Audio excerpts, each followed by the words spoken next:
Bueno, vamos a abrir nuestras Biblias, Gálatas. Estamos estudiando esta serie de estudios que se llama Rompiendo el Hechizo. ¿Qué sucede? El apóstol Pablo fue a la iglesia a predicar el evangelio en la región de Galacia, varias iglesias, Antioquía de Pisidia, Iconio, Listra y Derbe, todas estas iglesias. Y después que regresó de predicar el evangelio, al poco tiempo se entera de que los cristianos se estaban alejando de Dios siguiendo un evangelio diferente. Y Pablo se enoja. Si usted quiere ver a Pablo enojado, lea la carta de Gálatas, sobre todo el principio. Se enoja Pablo, tal es su enojo que escribe la carta de Gálatas, no escribe ninguna oración como lo hace Filipenses o Efesios o en alguna otra de sus cartas, sino directamente va como el dermatólogo, o sea, va directamente al grano. Entonces, fue directamente al problema que estaba sucediendo ahí en las iglesias de Galacia. Y les habla acerca de un gran error en el que estaban creyendo. Y bueno, les habla acerca de unos falsos hermanos. Y yo quiero contarle la historia, tal vez usted vio la película, se llamó Catch Me If You Can, que quiere decir Atrápame si puedes. Los protagonistas fueron Leonardo DiCaprio y Tom Hanks. Y en esta película habla de la vida real de un hombre que se llama Frank Abagnale. Y este hombre, a los 20 años de edad, un joven de 20 años de edad, se hizo pasar falsamente por doctor, por médico. Se hizo pasar falsamente por un piloto de avión, imagínense, volando aviones. Y se hizo pasar falsamente por un abogado, por un doctor en derecho. Y es impresionante que estafó miles y millones, cobró cheques, le pagaron, hizo hasta operaciones sin jamás haber estudiado medicina. Esto era un falso médico, era un falso piloto y era un falso abogado. Y lo que vamos a ver hoy en la carta a los Gálatas es un mensaje falso que estaba siendo predicado por falsos maestros y que se había infiltrado en la iglesia. Y entonces Pablo tiene que venir, tiene que decirle a la gente, tenemos que probar el evangelio, tenemos que examinar qué es lo que estamos creyendo. En la iglesia de Cristo a través de la historia siempre se han infiltrado falsos hermanos, personas que no se conforman a la sana doctrina, sino que enseñan generalmente, su enseñanza tiene que ver principalmente con profecías falsas. Por ejemplo, Jesucristo va a venir el 21 de mayo del año pasado y no vino. Va a venir en octubre y no vino. Va a venir... comienzan a hacer predicciones acerca del futuro y sobre todo la venida de Jesucristo. O la otra que encanta a los maestros, a los falsos maestros, es poner una serie de reglas y normas para que la gente se conforme a lo que ellos piensan que debe ser la verdad o que es la verdad. Y generalmente cuando una persona predice la venida de Jesucristo, cuando una persona exige que la gente se comporte tal y cual manera, esas personas están predicando un evangelio falso. Y Pablo entonces les habla a los cristianos de Galacia, les escribe esta carta y les dice: estoy maravillado que tan pronto se hayan alejado del Señor que los llamó por su gracia. Qué impresionante. Cada que leo ese pasaje realmente me quiebra el corazón, porque Dios me llamó por su gracia. Yo no lo merecía. Él, por su bondad y por su amor y por su gracia, me llama. Y una vez que me llama, ¿cómo es posible que una persona pueda abandonar la gracia del Señor? Es decir, le pueda dar la espalda al Señor Jesucristo yendo tras otro mensaje. Y durante 2 semanas les he hablado acerca de este falso mensaje y les he hablado de la defensa del ministerio del apóstol Pablo, pero nunca les expliqué ni les he dicho cuál era el falso mensaje. Y fue a propósito que no les dije cuál era el falso mensaje, porque cada uno de nosotros podemos identificarnos con aquellas cosas que hemos creído, escuchado, sentido, porque sabe que nosotros vivimos en una sociedad donde nos movemos más por lo que siento y no por lo que es la verdad. Si se siente bien, hazlo. Si te da la corazonada, hazlo. ¿Sí? Y no nos importa ya lo que Dios ha establecido o la verdad absoluta. Entonces, cada uno de nosotros, yo quería que durante estas primeras 2 semanas que hablamos, de alejándonos de Jesús y de ¿cuál fue el mensaje de la semana pasada? ¿Alguien se acuerda? Te estás alejando de Jesús y el Evangelio, ya se me olvidó. Pero bueno, estos dos mensajes fue precisamente para darnos cuenta y para animarnos y para hacernos dar cuenta de si estamos nosotros siguiendo un evangelio diferente. Pero ahora vamos a leer exactamente cuál fue el problema al que se enfrentó el apóstol Pablo. Y en este pasaje vamos a ver 3 cosas. En primer lugar, vamos a ver que Pablo se refiere a estos falsos hermanos. Y en segundo lugar, nos dice cuál es el mensaje que están predicando estos falsos hermanos. Y la tercera cosa que tenemos que hacer, y es la más importante en todo sermón y en toda enseñanza, es cómo aplicamos esto a nuestra vida. Porque podemos tener mucha doctrina, mucha teoría, pero si no es práctica en nuestra vida, nos sirve de muy poco. Tenemos mucho conocimiento, pero el apóstol Pablo dice, el conocimiento envanece, el amor edifica. Entonces, vamos a ponernos de pie un momento. Vamos a leer Gálatas capítulo 2, versos 1 al 10. Y lo voy a leer en la Nueva Versión Internacional. Y dice la palabra de Dios así: 14 años después subí de nuevo a Jerusalén, esta vez con Bernabé, llevando también a Tito. Fui en obediencia a una revelación y me reuní en privado con los que eran reconocidos como dirigentes y les expliqué el evangelio que predico entre los gentiles para que todo mi esfuerzo no fuera en vano. Ahora bien, ni siquiera Tito, que me acompañaba, fue obligado a circuncidarse, aunque era griego. El problema era que algunos falsos hermanos se habían infiltrado entre nosotros para coartar la libertad que tenemos en Cristo Jesús, a fin de esclavizarnos. Ni por un momento accedimos a someternos a ellos, pues queríamos que preservaran entre ustedes la integridad del Evangelio, que se preservara entre ustedes la integridad del Evangelio. En cuanto a los que eran reconocidos como personas importantes, aunque no me interesa lo que fueran, porque Dios no juzga según las apariencias, no me impusieron nada nuevo. Al contrario, reconocieron que a mí se me había encomendado predicar el evangelio a los gentiles, de la misma manera que se le había encomendado a Pedro predicar a los judíos. El mismo Dios que facultó a Pedro como apóstol de los judíos, me facultó también a mí como apóstol de los gentiles. En efecto, Jacobo, Pedro y Juan, que eran considerados columnas, al reconocer la gracia que yo había recibido, nos dieron la mano a Bernabé y a mí en señal de compañerismo, de modo que nosotros fuéramos a los gentiles y ellos a los judíos. Solo nos pidieron que nos acordáramos de los pobres, y eso precisamente lo que he venido haciendo con esmero. Vamos a orar y a pedirle al Señor que nos guíe en el estudio de su palabra. Bendito Dios, en esta tarde queremos darte gracias, o en esta mañana queremos darte gracias por tu amor para cada uno de nosotros, por manifestar tu amor en la cruz del Calvario.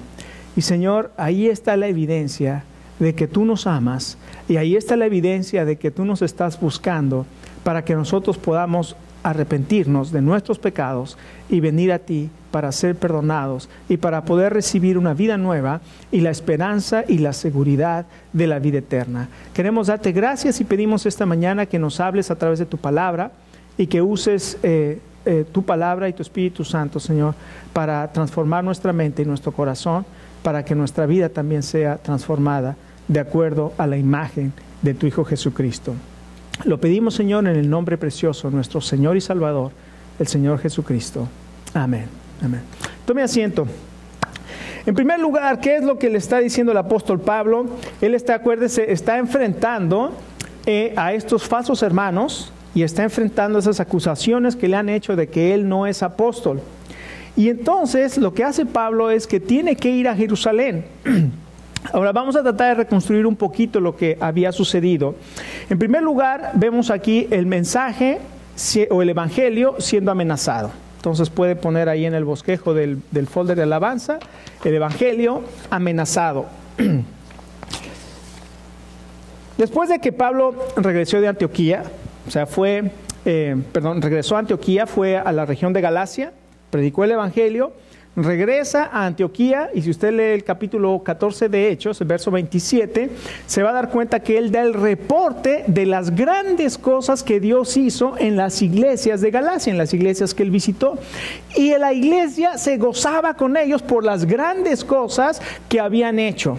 Pero en el capítulo 15, o sea, estamos llegando al final del capítulo 14, y en el capítulo 15 y en el verso 1, se nos dice que tuvo que ir a Jerusalén para aclarar un asunto que surgió en ese momento. Resulta que la iglesia de Jerusalén había mandado a unas personas a la iglesia de Antioquía. Ahora, escuche, la iglesia de Antioquía se había convertido en una iglesia misionera, una iglesia poderosa, una iglesia que Dios estaba utilizando para llevar el evangelio a todas partes. Estaba usando a Pablo y a Bernabé, y había un gran avivamiento en la ciudad de Antioquía, la gente creía. Y en Jerusalén se habían quedado los apóstoles y ya había muchos creyentes, muchos judíos creyentes, pero la iglesia de Jerusalén era una iglesia mayormente judía. Y la iglesia de Antioquía comenzaba a ser mayormente griega. Y entonces los de Jerusalén, judíos, cristianos, mandan a unos hermanos para decirle a la gente de Antioquía que tenían que circuncidarse y que tenían que guardar la ley de Moisés como si fueran judíos. En otras palabras, les dijeron, tienen que hacerse judíos para recibir la gracia de Dios. Y cuando Pablo escucha estas palabras, dice, ¿cómo es posible que crean que una vez más regresando de donde Cristo nos sacó, Dios va a tener gracia para nosotros? Eso está equivocado. Entonces fue tal el problema que tuvo que regresar a Jerusalén. Y entonces aquí en el verso 1 de Gálatas 1 dice, pasados 14 años. Esos 14 años no sabemos si fueron 14 años después de que se convirtió. ¿Se acuerdan que se convirtió, y se fue a Damasco y estuvo predicando el evangelio ahí, y después fue a Jerusalén? Pasados 3 años fue a Jerusalén, y después de irse a Jerusalén lo mandaron a Tarso, donde sabemos que tal vez pasó entre 11 y 14 años. Todo depende de cómo interpretemos este verso 1. ¿Por qué? Porque si pasaron 3 años que fue a Jerusalén y está diciendo pasados 14 años de que fui a Jerusalén, entonces fue casi 17 años, ¿no? Si fue de 14 años que fue a Jerusalén, o pasados 14 años de que comencé a predicar el evangelio.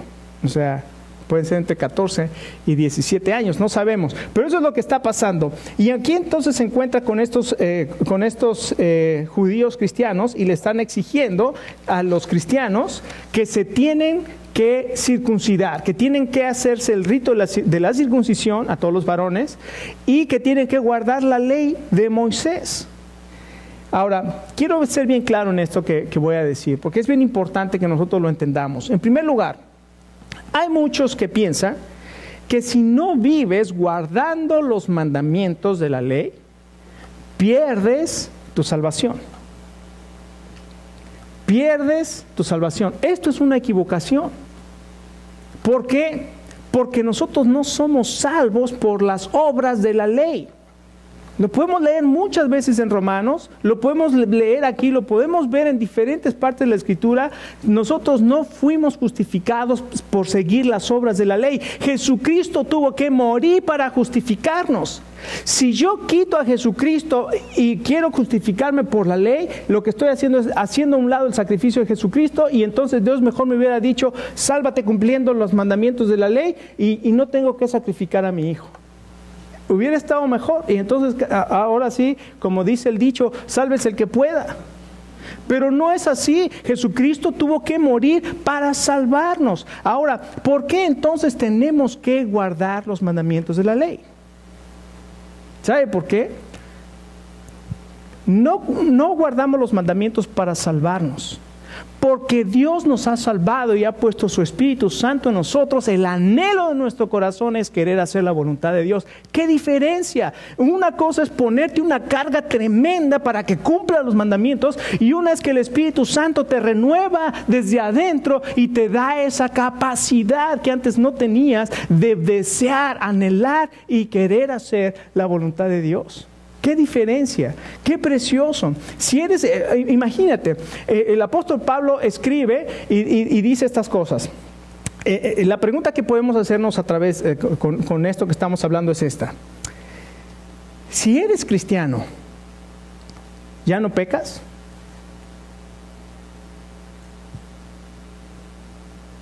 ¡Qué pregunta tan interesante! Si eres cristiano, ¿ya no puedes pecar?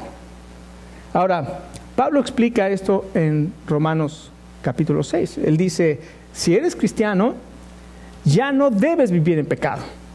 Ya no debes vivir en pecado. En Romanos capítulo 6, hablando de la gracia en todo el capítulo 5, en el que dice, así es que donde abundó el pecado, ahí sobreabundó la gracia de Dios. Una vez más, la gracia de Dios, un favor que nosotros no merecemos. Había pecado, pues Dios lo cubrió con su gracia. Y entonces la pregunta que uno se podía hacer y que hace el apóstol Pablo en Romanos 6, entonces ¿qué? ¿Vamos a perseverar en el pecado para que la gracia abunde? Y dice, en ninguna manera, porque los que hemos muerto al pecado, ¿qué? Ya no podemos seguir viviendo en el pecado. Entonces, por una parte te dice, ya no puedes seguir viviendo en pecado. Pero el capítulo 7, eso lo dice el capítulo 6, verso 1. No podemos, los que hemos muerto al pecado, ya no podemos vivir en él. Pero en el capítulo 7 dice y explica, hablando acerca de la ley, he experimentado esto en mi vida, que la ley es santa, justa y buena. La ley es espiritual, pero me he dado cuenta que yo soy carnal. Yo soy de carne y hueso, y he encontrado esta ley en mí, que el querer hacer el bien está en mí, pero el hacerlo. Miserable de mí. Mientras tengamos este cuerpo, tenemos un gran problema con nosotros, que es la lealtad al pecado. Ahora escuche, el sacrificio de Jesucristo nos libró de la pena del pecado, ¿ok? Cuando Jesucristo murió en la cruz y cuando nosotros venimos a Él, Jesucristo nos libra de la pena del pecado. ¿Qué es eso? El castigo que merecen nuestros pecados. Ya Jesucristo murió para librarnos de la pena del pecado. ¿Se acuerdan que esta mañana leímos el Salmo 18? Que Jesucristo que ama a Jehová, roca mía, mi libertador. Jesucristo nos liberó de la pena del pecado, nos libró de la pena del pecado. Pero ahorita en el presente, Jesucristo nos está librando del poder del pecado. Es decir, Él ya murió para que el pecado ya no gobierne en mí. Ahora Él me ha dado poder en su Espíritu Santo para decirle no al pecado. Y esa es la lucha que todos nosotros tenemos cada día. Luchar en contra del pecado y en el poder del Espíritu Santo y bajo la fortaleza de Dios poder vencer el pecado.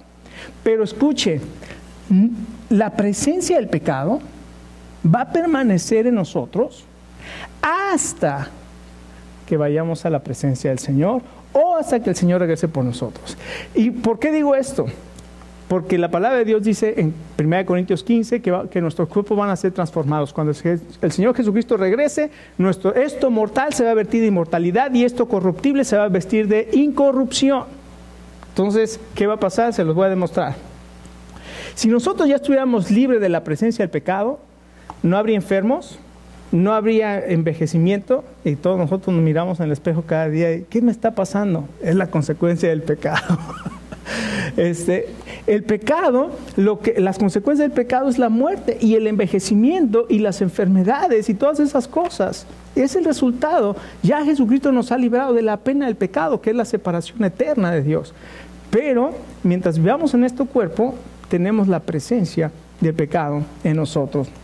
Así es que el falso evangelio que estaban predicando es que tienes que cumplir con requisitos, con mandamientos, con tradiciones, con bautismos, como la Iglesia de Cristo. Creo que la Iglesia de Cristo es la que dice, si no te bautizas en el nombre de Jesús, no puedes ser salvo.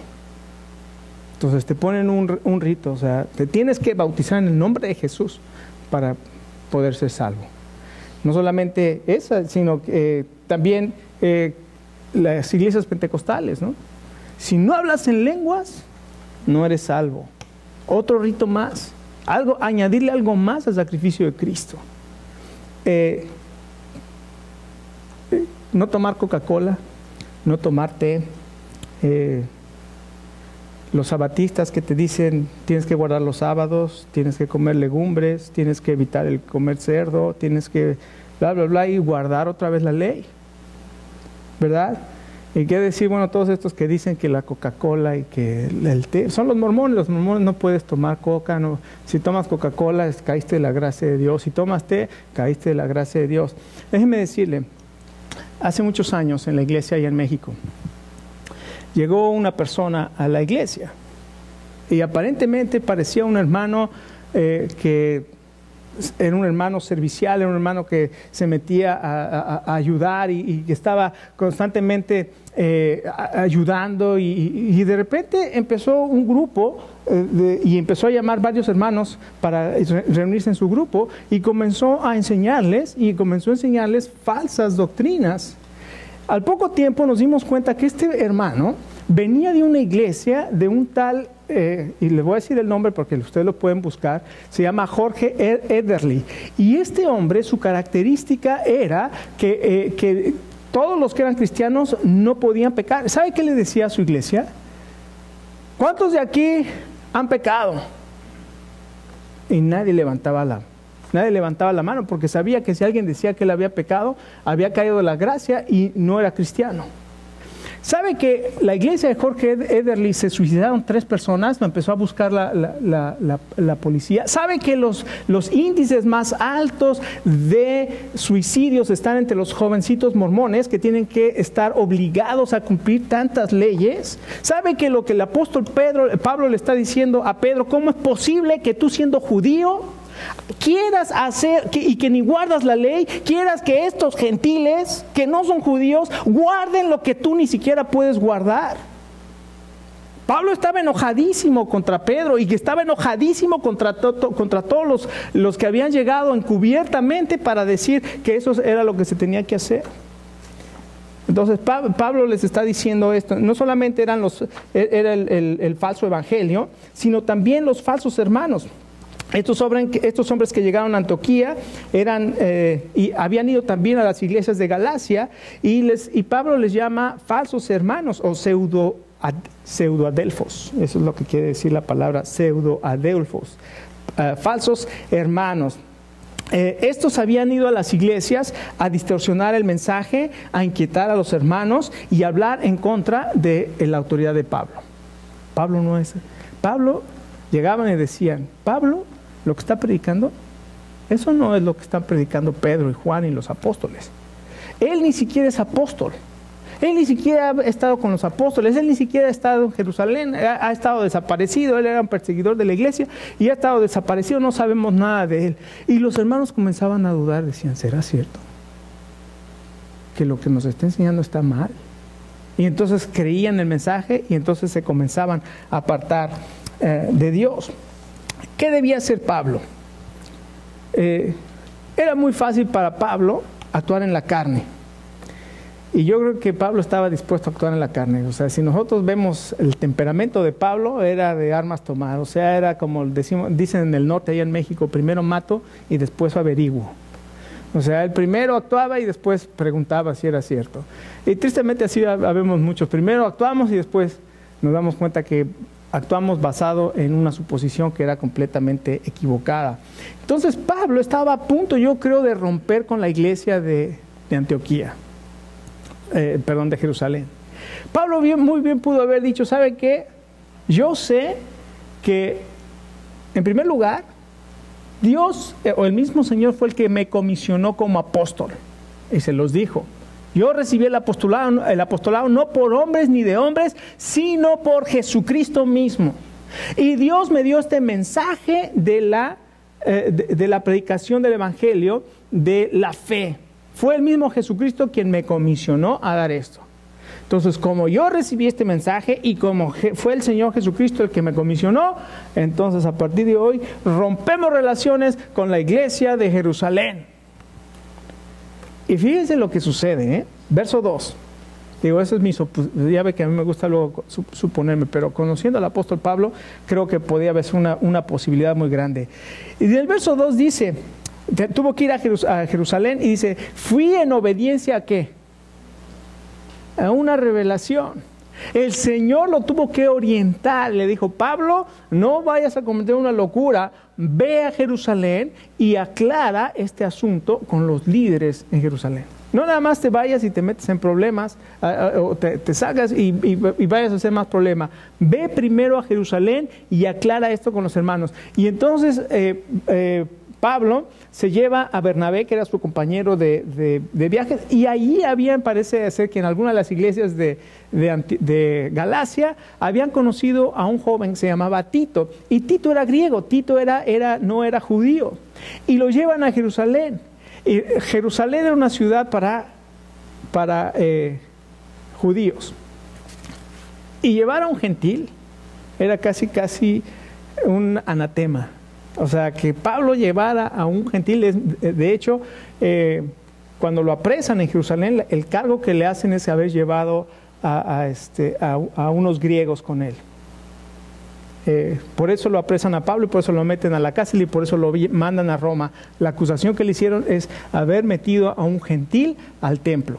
¿Ok? Entonces, cuando llega Pablo a Jerusalén, dice que él no fue con ninguno de los que se llamaba, o más bien que fue con los de reputación. Entonces, ya hablamos entonces de los falsos, ya hablamos del falso evangelio, ya hablamos de los falsos hermanos y ya hablamos de esa futura división. Ahora, cuando Pablo llega ahí a Jerusalén, habla con los que tenían reputación. En el verso más adelante dice que habló con Santiago, el medio hermano del Señor Jesucristo, habló con Pedro y habló con Juan. Esos eran los que tenían mayor reputación. Y ahora lo que vemos en Pablo es que Pablo estuvo dispuesto a depender de Dios y a someterse a los que tenían autoridad. Fíjense qué enseñanza tan tremenda. Pablo, aunque sabía que él estaba bien, estuvo dispuesto a someterse a la autoridad que Dios había puesto, aunque estaba mal. Pedro estaba mal, simulándose y creyendo y también actuando disimuladamente cuando veía a los judaizantes. Se ponía nervioso y se apartaba de los gentiles. Pedro estaba mal, Pablo estaba bien, pero Pablo se sometió a la autoridad de Pedro. Escuchen, Moisés recibió un mandato claro de Dios. No se van a mezclar con mujeres extrañas. Capítulo 11 de Números. Moisés tomó una mujer extranjera. Aarón y María dijeron, ¡ah! No es posible. Y entonces Aarón y María dicen, Dios ha hablado también por nosotros, ¿a poco nada más ha hablado por Moisés? Y se rebelan contra Moisés y murmuran contra Moisés. Y entonces la nube de Jehová desciende sobre el tabernáculo y los manda a llamar. Y seguramente Aarón y María pensaron, no hombre, ya ahorita van a desechar a Moisés, va a caer fuego y los va a destruir y vamos a ser nombrados líderes para el pueblo de Dios. Y cuando se acercan al tabernáculo, Dios les dice, ¿por qué no tienen temor de hablar en contra de Moisés, mi siervo? No hay nadie, es un varón manso, es el varón más manso en toda la tierra. Ustedes no tienen temor de hablar contra el que yo he puesto. Y María se llenó de lepra. Y tuvieron que permanecer ahí en el campamento, no pudieron avanzar por el pecado de Aarón y María. Coré y los levitas. Coré dijo, no puede ser, ¿a poco nada más por Moisés y por Aarón va a hablar Dios? También nosotros somos levitas y tenemos todo el derecho de llevar sacrificios a Dios. Es más, y fueron con Moisés y Moisés dice, por favor no hagan esta locura. Coré, por favor no hagas esta locura. Dios ha determinado quién le va a servir. No, pues nosotros también somos levitas y vamos a ofrecer sacrificios a Dios. Le dijo Moisés, ok, vamos a presentarnos mañana, tú traes tus incensarios y Dios va a escoger quién le va a servir a él. Y 250 levitas que se rebelaron con Coré llegaron con sus incensarios para presentar fuego delante de Dios y todos se quemaron ahí. Dios pone la autoridad y la gente se somete a la autoridad de Dios. Ahora yo no lo estoy diciendo por mí, ¿verdad? Yo quiero someterme a la autoridad de Dios y si estoy mal, hermanos, vengan conmigo y podemos llegar a un acuerdo. O sea, yo no soy un dictador ni ninguna persona que se va a hacer así como yo digo o se van de la iglesia. Jamás, ese no es mi estilo de liderazgo. Si alguna persona tiene alguna cuestión, vengan conmigo, hablamos y lo podemos arreglar. Ahora, no solamente habla del evangelio amenazado, sino también del evangelio, el evangelio que es aprobado. En los versos 6 a 9, ya que Pablo se sometió al Señor y obedeció la revelación y respetó la autoridad de los que tenían reputación, ¿sabe qué sucedió? La iglesia permaneció unida y el evangelio fue confirmado. El mensaje fue confirmado. En el verso 6 vemos que el mensaje es confirmado. Dice, en cuanto a los que eran reconocidos como personas importantes, aunque no me interesa lo que hayan sido, Dios no juzga según las apariencias, ellos no me enseñaron nada nuevo. O sea, no es que ellos vinieron y me enseñaron algo nuevo, no. Yo sabía lo que tenía y lo que enseñaba, Dios me lo estaba mandando. Al contrario, ¿qué hicieron? Reconocieron que a mí se me había encomendado predicar el evangelio a los gentiles de la misma manera que a Pedro el evangelio de los judíos. Ahora, Pablo llega entonces a Jerusalén y hace una cosa interesante. En capítulo 15 de Hechos, vemos que él primero se va y habla con los que tienen reputación. O es más, aquí dice que él ve y habla con los que tienen reputación. Pedro, es más, el orden es importante, el orden en que los menciona. Menciona primero a Jacobo, al cual le da más importancia que a Pedro y a Juan. Qué interesante, pero ese era el estilo. Cuando ponían tu nombre, el primero quería decir que eras más importante que los demás. Jacobo, Pedro y Juan. Y entonces Pablo llega y habla con ellos y parece ser que él tiene una conferencia pequeña con ellos. Y entonces les dice, hermanos, yo he estado predicando el evangelio y les he dicho a la gente que no tienen que hacer nada más que poner su fe en el sacrificio de Jesucristo para el perdón de sus pecados. Y no estamos añadiendo absolutamente nada más. Y Pedro estaba ahí, y dice el capítulo 15 de Hechos, que Pedro dijo, ¿saben una cosa? Dios me mandó, hace algunos años, me mandó a casa de un gentil que se llamaba Cornelio. Y mientras yo estaba predicando el evangelio, les estaba todavía hablando del Señor Jesucristo cuando de pronto el Espíritu Santo descendió sobre todos ellos y tuve que decir quién soy yo para impedir que ellos reciban el Espíritu Santo igual que nosotros. Y cuando Pedro habló de estas cosas y cuando concordaron en lo mismo, entonces Jacobo, Pedro y Juan le dan la mano en señal de compañerismo y lo aprueban y le dicen, estás comisionado para ser apóstol de los gentiles y tienes todo nuestro apoyo. No, ellos no ordenaron a Pablo. Pablo fue ordenado por el Señor. Lo que hicieron Jacobo, Pedro y Juan fue confirmar y decir, nosotros reconocemos el apostolado que Dios te ha dado. Entonces el mensaje fue confirmado, pero también la misión fue confirmada. Y dice que el verso 7 dice que ellos reconocieron que lo mismo que se le había dado a Pedro, se le había dado a Pablo. Y es bien interesante, cuando nosotros leemos el libro de los Hechos, los primeros 14 capítulos los primeros 12 capítulos hablan del evangelio en Jerusalén y el capítulo 13 en adelante habla del evangelio en diferentes partes de la tierra. Hasta el capítulo 12 habla de los apóstoles y principalmente de Pedro, y del capítulo 13 en adelante habla de los apóstoles, pero principalmente habla de Pablo. En los primeros capítulos dice que Pedro resucitó a un muerto. Pablo, ¿se acuerdan? Dorcas resucitó a una mujer que se había muerto. Y Pablo resucitó a un hombre que se había muerto. ¿Cómo se llamaba? El que resucitó. Eutico se le cayó del tercer piso y se murió, y Pablo lo resucitó. Se dice que Pedro fue visitado por un ángel. Pablo fue visitado por un ángel. Pedro sanó un cojo y Pablo sanó un cojo. Pedro fue liberado milagrosamente de la prisión. Pablo fue liberado milagrosamente de la prisión.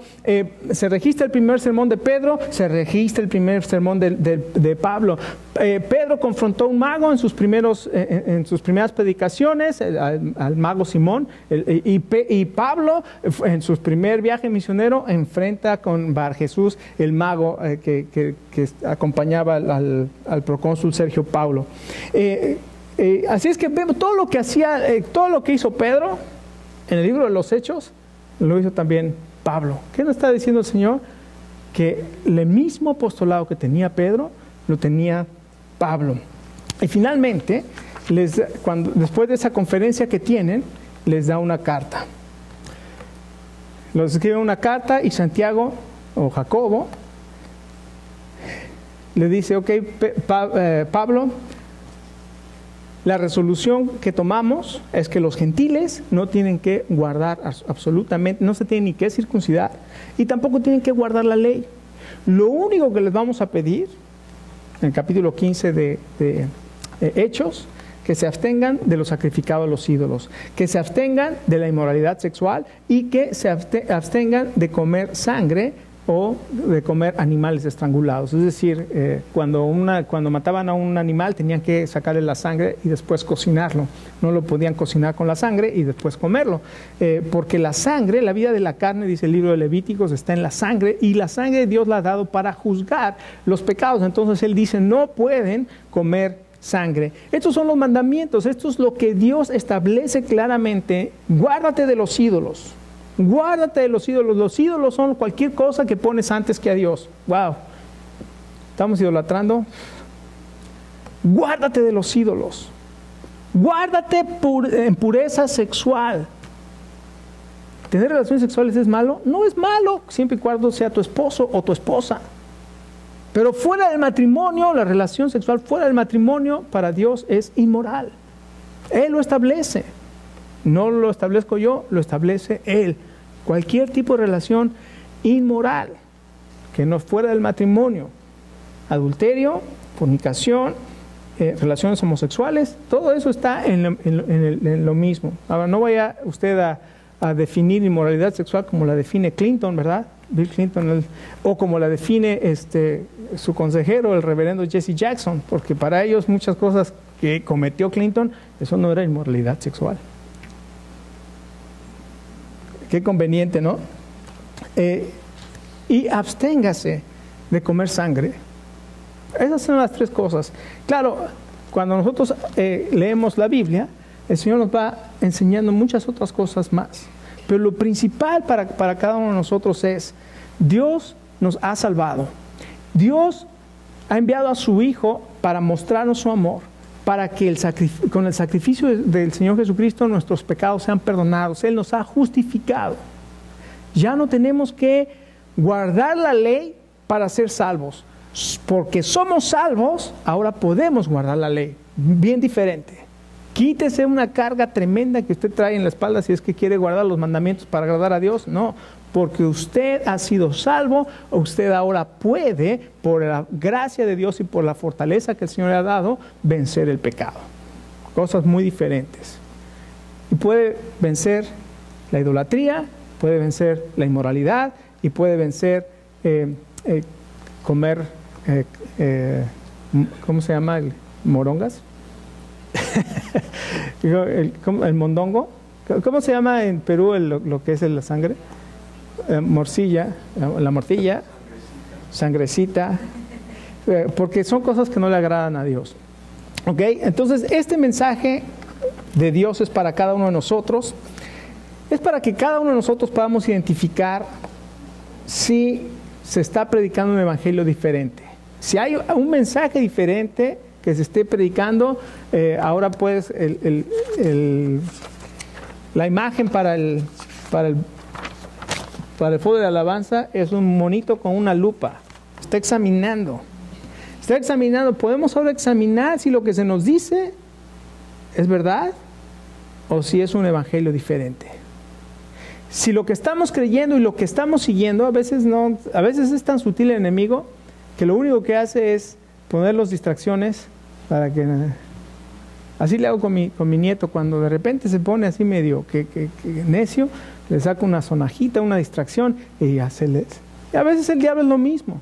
Como queremos estar firmes, bueno, te voy a sacar, mira por acá, una distracción y te comienzas a alejar del Señor. Cuidado, no te alejes del Señor. Y finalmente, estamos viviendo como el apóstol Pablo.